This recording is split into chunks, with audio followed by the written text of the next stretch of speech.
Bonjour et bienvenue à tous sur cette formation complète du framework Django 5, tout niveau, que ce soit débutant, intermédiaire ou avancé. Donc nous allons pouvoir découvrir ensemble comment manipuler ce framework Python Django pour pouvoir créer des applications full stack ou bien back-end.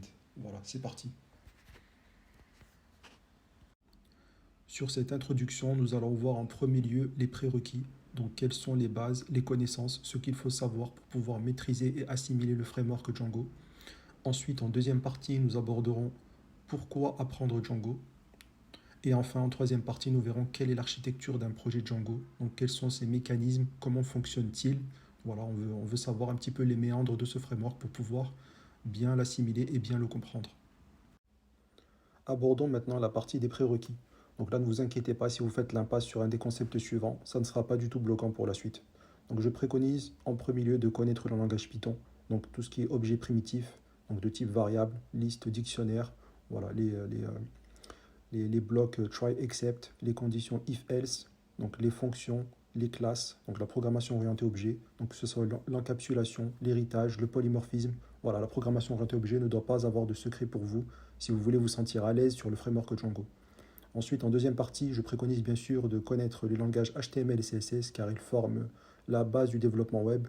Donc ces langages sont accessibles à tout niveau et en plus ils sont très formateurs, donc je recommande vivement voilà, de s'expertiser et d'apprendre ces deux langages. Et enfin, je conseille d'avoir une bonne culture générale également sur le fonctionnement du web. Donc vous devez savoir ce qu'est une URL, ce qu'est un nom de domaine, ce qu'est une requête, donc une requête HTTP de type post, de type get, ce qu'est un serveur. Voilà, tout ceci ne doit pas avoir de secret pour vous. Et si c'est le cas, donc je vous invite à étendre votre culture générale, à lire des livres, à regarder des vidéos YouTube, à vous former, voilà, pour étendre vos compétences et vos connaissances sur le domaine. Répondons maintenant à la question pourquoi apprendre Django. Il s'agit d'un framework reposant sur le langage Python. Le langage Python est reconnu et apprécié pour être un des langages dont la syntaxe est épurée, c'est-à-dire qu'il est facile à apprendre, à lire et à implémenter.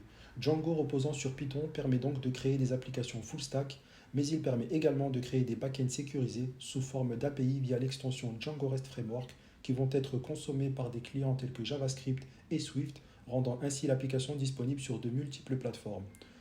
Nous pouvons par la même occasion ajouter qu'en plus d'être basé sur un des langages les plus simples qui soit, Django est doté d'une boîte à outils assez fournie permettant ainsi de créer des applications sans installer trop de dépendances.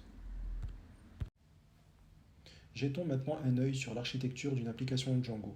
Lorsque l'on regarde sous le capot, on se rend compte qu'une application Django repose sur une architecture MVT qui se trouve être une variante du MVC, c'est-à-dire similaire. On a tout d'abord la lettre M pour modèle. Le modèle représente le moule dans lequel vont être créés les objets métiers se trouvant dans la base de données. Par exemple, si l'on souhaite créer une application pour un concessionnaire de voitures, la voiture sera désignée comme un objet métier et voici un exemple de modèle permettant de créer des instances de voitures.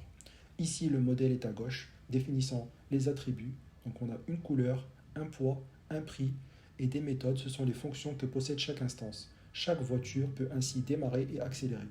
Et à droite, nous avons une instance présente dans la base de données qui a été créée suivant le modèle voiture possédant les attributs et les méthodes définies sur ce modèle. Nous pouvons voir que ma voiture possède bien une couleur, un poids, un prix, peut démarrer et accélérer.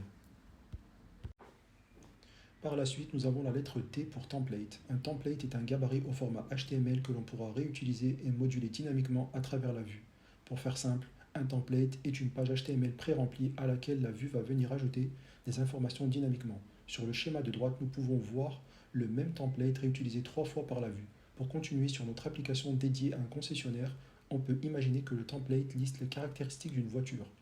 À gauche, ce serait par exemple une voiture rouge pesant 1500 kg et coûtant 2000 euros, alors qu'à droite, ce serait plutôt une voiture bleue pesant 2000 kg et coûtant 4000 euros. Au centre, ce serait le cas où l'utilisateur n'aurait sélectionné aucune voiture. Pour finir, nous avons la lettre V pour View. Une vue est une fonction ou une classe permettant de définir quel template sera utilisé et quelles informations seront disponibles sur ce template. Les vues contiennent toute la logique exécutive d'une application. C'est donc une partie du code où il faut être très méticuleux. Par exemple, la vue Login affichera un formulaire de connexion, puis se chargera de vérifier si les informations entrées par l'utilisateur côté client coïncident avec les données qui se situent côté serveur. Si c'est le cas, l'utilisateur est alors connecté. Sinon, l'utilisateur est informé sur le fait qu'il a saisi des données d'authentification invalides. Nous pouvons noter que c'est dans les vues que l'on va gérer toutes les opérations de CRUD. C pour Create, R pour Read, U pour Update, D pour Delete. Pour conclure, nous avons un utilisateur choisissant un concessionnaire. Ici, le concessionnaire sera l'URL. La vue récupère les voitures disponibles dans la base de données, ici représentées par le modèle, puis affiche ces voitures sur le template pour que l'utilisateur puisse les voir côté client. Et le tour est joué. Partie 1 terminée, fin de la théorie, place à la pratique. Si tu as aimé cette vidéo, lâche un pouce bleu et abonne-toi. Et on se dit à bientôt sur une nouvelle vidéo. A plus.